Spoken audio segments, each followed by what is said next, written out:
Voilà, je vais vous parler aujourd'hui d'une application web et de son succès en termes d'acquisition d'utilisateurs, de monétisation, etc. Alors d'abord, je vais me présenter rapidement. Je m'appelle donc Romain, je travaille chez Revevol.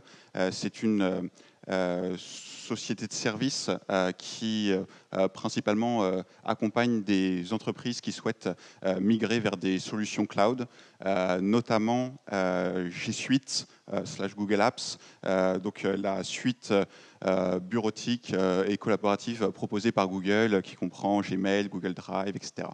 Et en fait, donc j'ai intégré cette société il y a maintenant 7 ans en tant que consultant technique. Il y a 2 ans, j'ai totalement changé de boulot pour devenir responsable produit. Parce qu'en fait, pendant mon temps en tant que consultant technique, j'ai en même temps créé sur mon temps libre beaucoup d'applications web pour les utilisateurs principalement de la suite G Suite Google Apps, donc les utilisateurs de Gmail, de Google Drive, etc.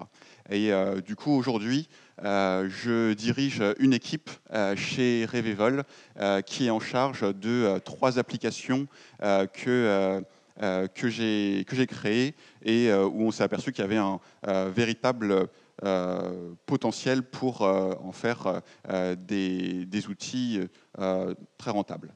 Donc Yet User Mail Merge, Sumtable et Form Publisher. Et dans cette présentation, je me concentrerai sur YAM, Yet User Mail Merge. Alors en parallèle de mon activité en tant que Product Manager chez Revevol, je fais également partie du programme Google Developer Expert chez Google. C'est un programme qui permet de mettre en avant différentes personnes qui ont une expertise sur des technologies de Google.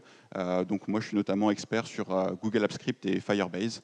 Au sein de ce programme, on participe souvent à des événements comme ça, principalement donc plutôt pour des talks techniques ou aussi sur l'écriture d'articles, de blogs pour promouvoir les outils de Google.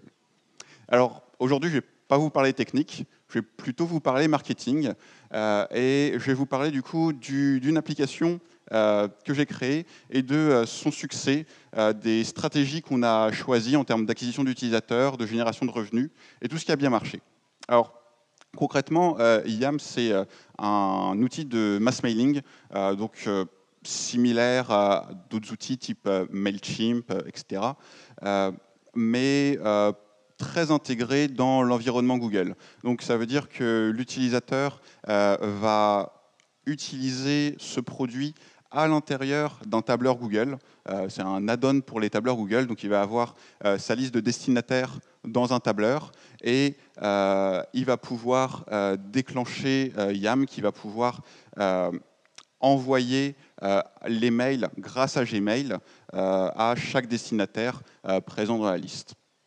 Voilà. Donc, quand je dis que cette application a eu son petit succès, concrètement, qu'est-ce que ça veut dire ? On va prendre les chiffres d'avril 2017. Donc, il y a un peu plus d'un mois, sur ce mois d'avril, qu'est-ce qu'on a fait en termes de chiffres ?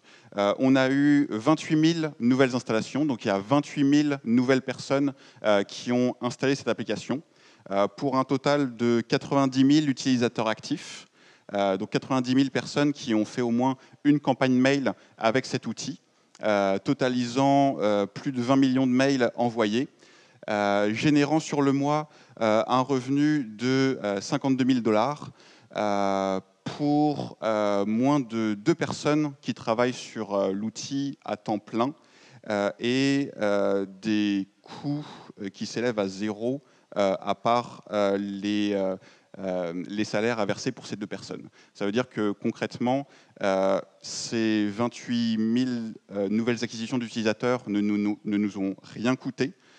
Et en termes de coûts serveurs ou quoi que ce soit pour faire tourner l'outil, pareil, ça ne nous coûte rien, tout est chez Google et gratuit.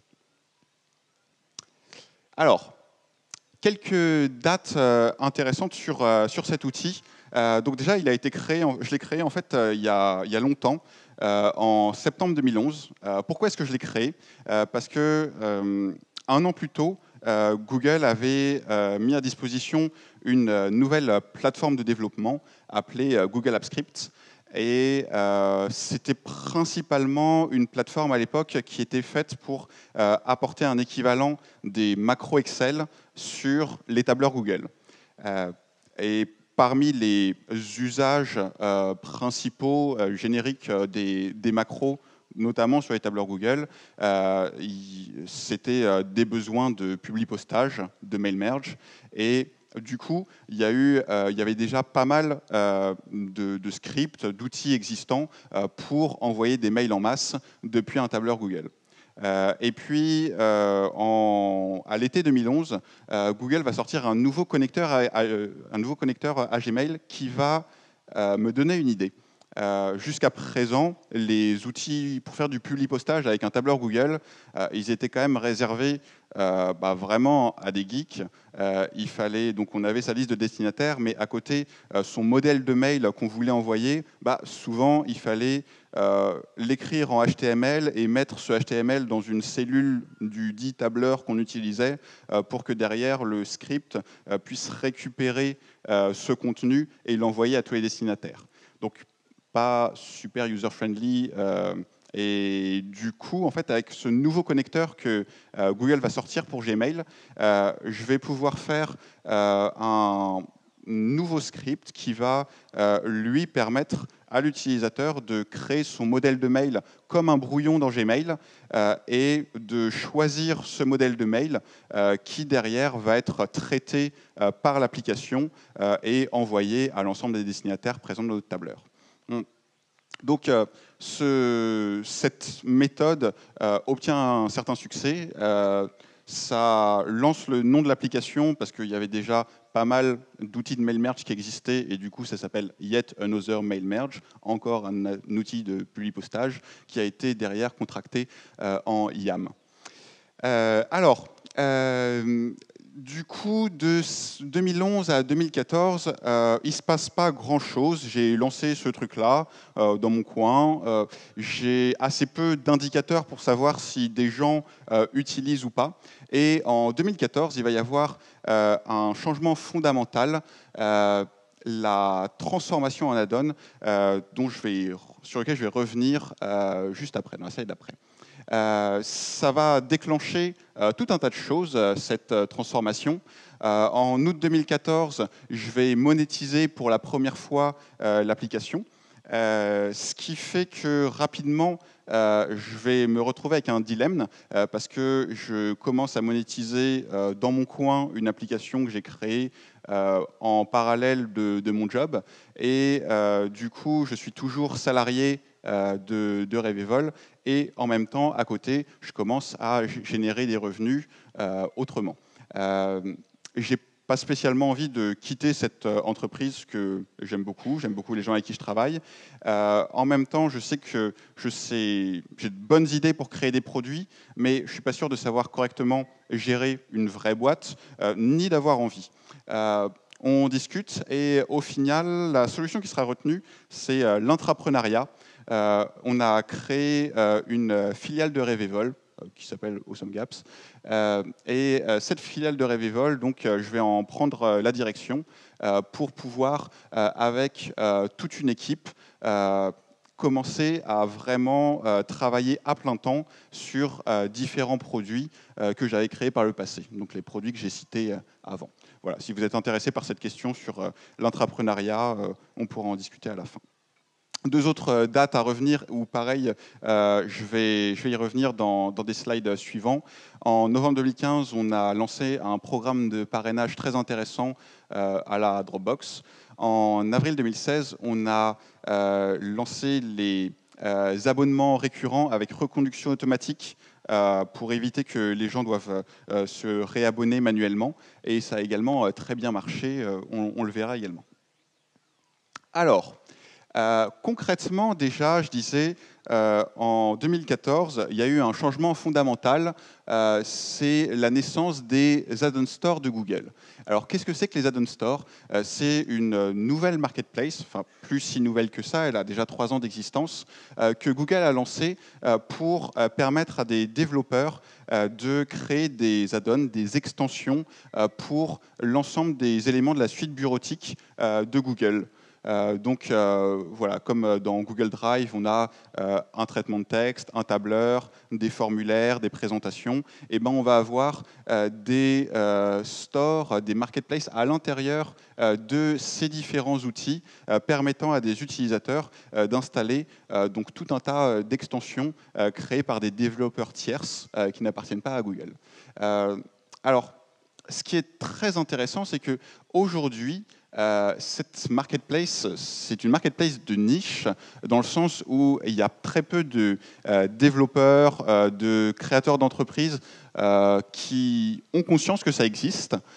Et du coup, on peut compter à la main le nombre d'add-ons disponibles. Il y en a 670, peut-être un peu plus, c'était un comptage qu'on a fait il y a 1 ou 2 mois.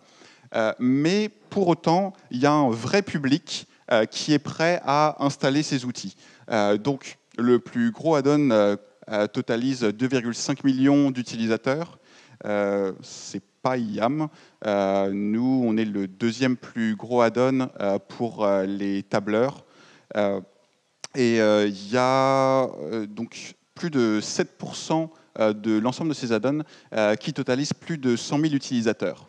Donc, aujourd'hui, par rapport à des marketplaces, notamment les marketplaces d'applications mobiles, qui sont des marketplaces saturés, où effectivement, dès qu'il y a un nouvel entrant, il est systématiquement noyé dans la masse. Ici, moi, je profite à plein régime de cette marketplace, puisque, comme je disais, donc aujourd'hui, voilà, en avril, on avait 28 000 nouvelles installations qui viennent directement de cette marketplace et qui ne coûtent strictement rien. Alors, autres avantages, donc, les add-ons, ce sont des applications web qui sont intégrées totalement, donc bien intégrées à la suite de Google, et via la plateforme technique que Google met en place, en fait, ils gèrent quasiment tout. L'hébergement, le déploiement, l'installation, l'authentification des utilisateurs, et tout ça sans vous demander quoi que ce soit en paiement. En plus, si vous souhaitez, donc comme on l'a fait, monétiser un add-on, Google ne prend, pour l'instant en tout cas, aucune commission sur les ventes. Donc, encore une fois, comparé aux marketplaces d'applications mobiles, où souvent le responsable de la marketplace prend 30% de commission sur les ventes, entre 30 et 0, plus agréable d'avoir 0. Alors, concrètement, donc, après la transformation de IAM en add-on, grâce à cette marketplace qui permet, que Google a mis en place, ça me permet de toucher beaucoup plus de monde. Et là, je commence à vraiment avoir beaucoup d'utilisateurs, beaucoup de feedback d'utilisateurs, et je vois que cette application plaît vraiment, que ça marche. J'arrive à acquérir donc beaucoup de nouvelles installations, les gens utilisent, tout va bien. Du coup, le dernier défi qui me reste à voir, c'est savoir si les gens sont prêts à payer pour cet outil. J'y passe en plus de plus en plus de temps. À partir du moment où c'était lancé sous forme d'add-on, là, il a commencé à vraiment avoir un déluge d'utilisateurs, et donc beaucoup de gens qui attendaient également du support et des évolutions sur l'outil. Donc plus j'y passe de temps, plus je me dis aussi, c'est con de juste travailler pour rien. Raison de plus pour tenter la monétisation. Voilà, donc entre mars et août 2014, germe cette idée. Et du coup, en août 2014, je me lance avec PayPal. Donc super simple à mettre en place cette mire de paiement. Jusqu'à août 2014, donc tout le monde pouvait utiliser IAM avec 100% du quota d'envoi de mails disponible. Donc concrètement, comme cette application envoie les mails grâce à Gmail, Google limite pour éviter les spams et compagnie en termes de quota de mails que chaque utilisateur peut envoyer par jour. Donc de base, Google limite à 1500 mails qu'on peut envoyer chaque jour. Donc les utilisateurs de YAM pouvaient jusqu'en août 2014 envoyer sans aucun problème, sans aucune contrainte, 1500 mails par jour. Et puis voilà, en août, je décide de changer la donne pour passer sur une logique freemium, où tout simplement, du coup, maintenant, c'est plus 1500, mais c'est 200 mails par jour. Et si vous souhaitez obtenir le quota que vous aviez avant, vous devez maintenant payer 12 $ par personne, ou alors 100 $ pour toute une entreprise. Principalement pour toutes les entreprises qui sont sur Google Apps / G Suite.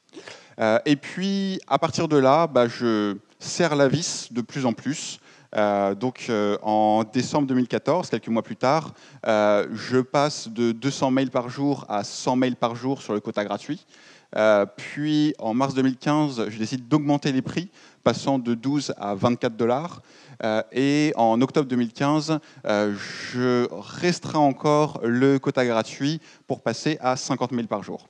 Alors, cette dernière étape s'est faite un peu plus dans la douleur. Les premières étapes, à chaque fois, ça passait quand même plutôt très bien. Il y avait très peu de plaintes d'utilisateurs. Octobre 2015, j'étais un petit peu moins confiant, mais on voyait qu'il y avait quand même beaucoup de personnes qui étaient totalement satisfaits par le quota de 100 mails par jour. Et du coup, on a essayé de voir si ils étaient prêts à payer à partir du moment où on les restreignait à 50 mails.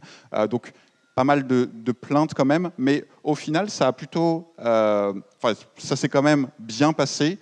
On a perdu très peu d'utilisateurs et on garde une croissance très correcte du nombre d'installations.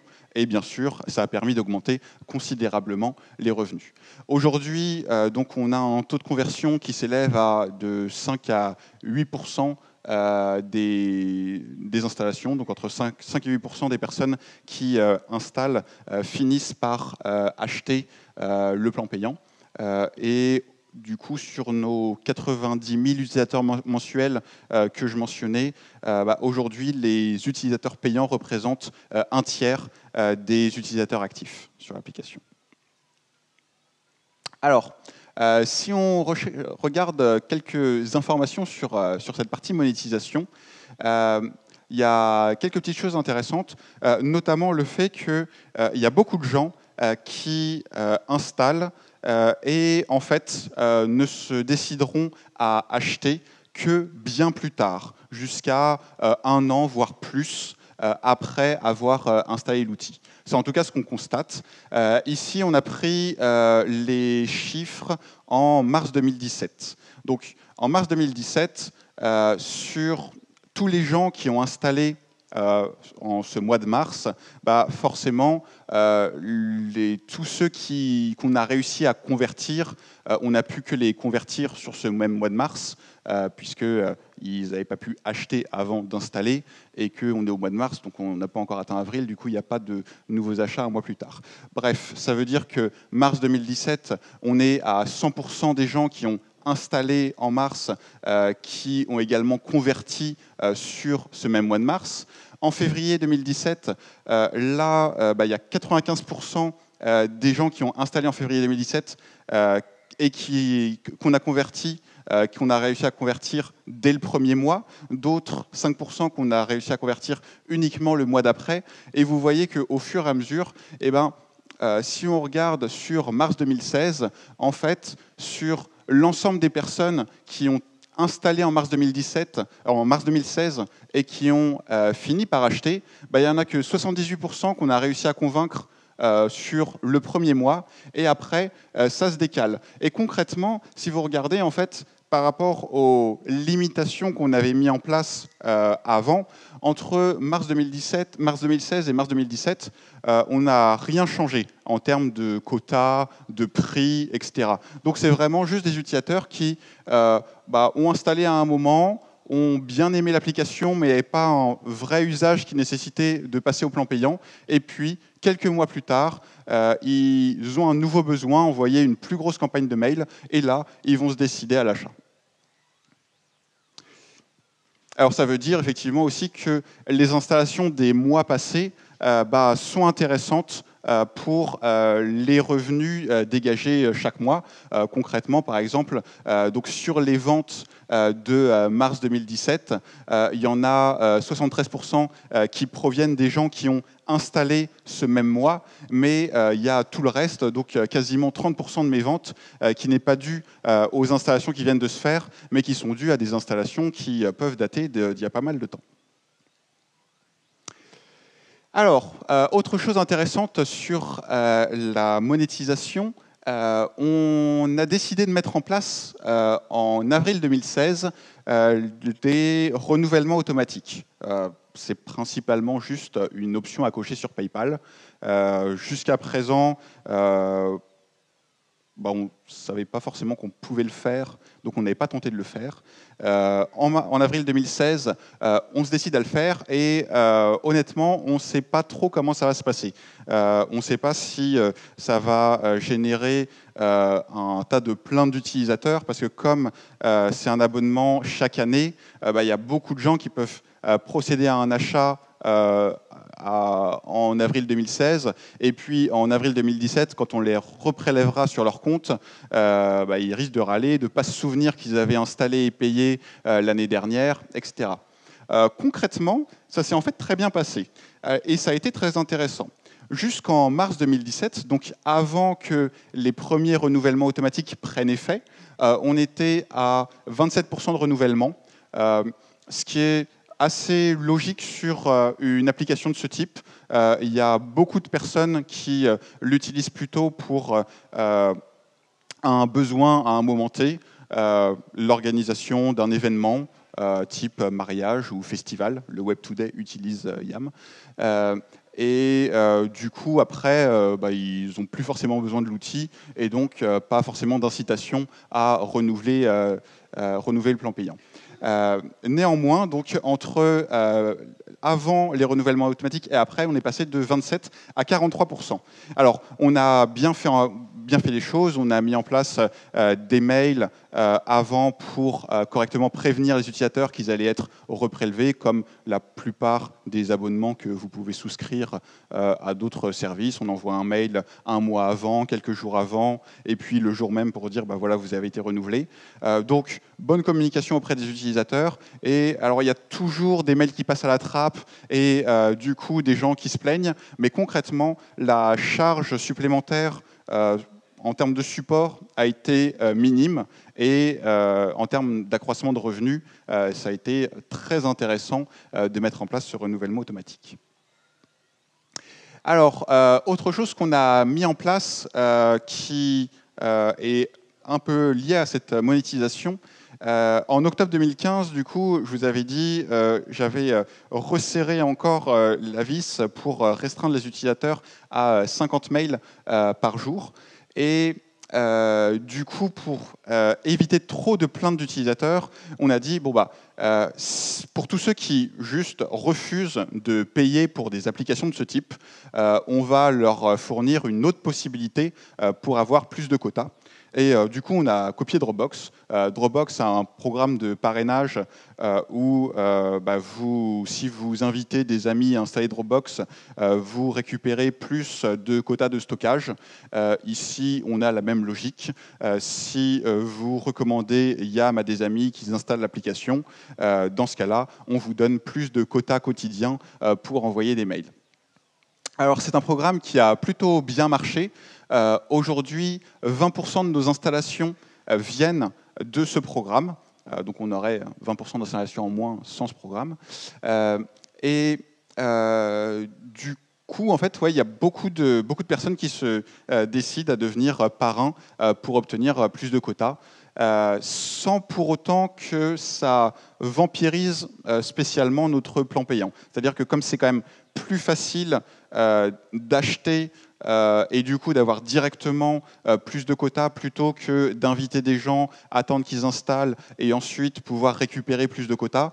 La plupart des gens qui veulent acheter, enfin qui sont prêts à acheter, se décident plutôt à l'achat, et tous ceux qui ne veulent pas acheter, on peut les utiliser en parrain pour augmenter notre acquisition d'utilisateurs.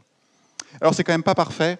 Aujourd'hui, il y a encore trop d'utilisateurs qui restent donc sur la version totalement gratuite de l'application. Ils ne sont ni parrains ni utilisateurs payants. Et parmi ces gens-là, il y en a beaucoup qui ne sont pas satisfaits par le quota de 50 mails par jour. Donc ça veut dire que s'ils ont une grosse campagne mail à envoyer, ils vont se connecter à l'application le lundi, puis le mardi, puis le mercredi, puis le jeudi, pour envoyer 50 mails par jour jusqu'à envoyer la totalité de leur campagne. Et c'est dommage parce qu'on est prêt à leur offrir plus de quotas s'ils parrainent des utilisateurs, et ils ne font pas cette démarche. Donc il y a quelque chose à améliorer ici pour convertir plus d'utilisateurs de la version gratuite vers parrain ou vers utilisateur payant. Alors, en conclusion, donc, sur la session précédente, vous aviez pu avoir quelques définitions sur les Pirate Metrics, donc les 5 indicateurs qui font le cri du pirate: Acquisition, Activation, Retention, Referral and Revenue, qui, quand vous prenez donc, la première lettre de chaque mot, permettent de lancer le cri « Ah !» du pirate. Concrètement, donc, si on regarde YAM au travers de ces métriques, donc en termes d'acquisition, comment est-ce qu'on obtient de nouveaux utilisateurs? Principalement grâce à cette marketplace Google, qui est aujourd'hui une niche à exploiter à partir du moment où on veut créer des applications et on cherche un endroit où il y a beaucoup de gens préinstallés et assez peu de concurrents. En termes d'activation, est-ce que l'utilisateur a pu constater l'intérêt du produit? Plutôt oui. Aujourd'hui, sur donc la totalité des personnes qui installent l'application, il y en a 65% qui arrivent à créer leur première campagne.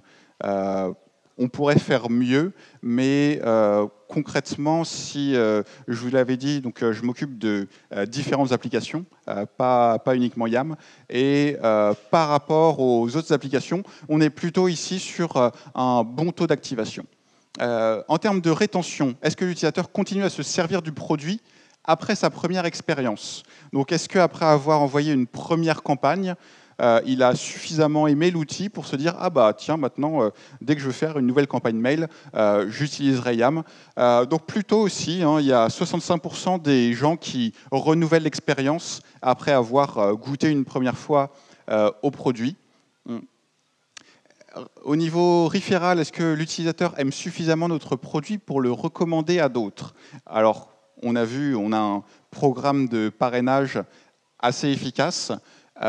Au-delà de ça, on sait, via tous les mails qu'on reçoit sur le support, via tous les commentaires qui sont disponibles quand les gens votent pour notre application, etc., que la plupart des gens adorent notre outil et en disent du bien autour d'eux.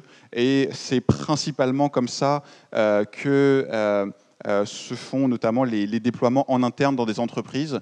Donc aujourd'hui, on a des centaines d'utilisateurs chez Airbnb, Uber et d'autres entreprises comme ça. Et là, c'est principalement donc, le bouche à oreille parmi les employés qui, l'un a testé l'outil et va le recommander à d'autres personnes du même service ou d'entités similaires, etc. Et du coup, est-ce qu'on est capable de générer du revenu? Oui. Concrètement, donc aujourd'hui, c'est une application très lucrative, surtout comparée aux coûts engendrés par l'application. Et on est sur voilà, du 5 à 8% de conversion en fonction de si on prend les plans entreprise ou pas dans la balance. Voilà, merci beaucoup.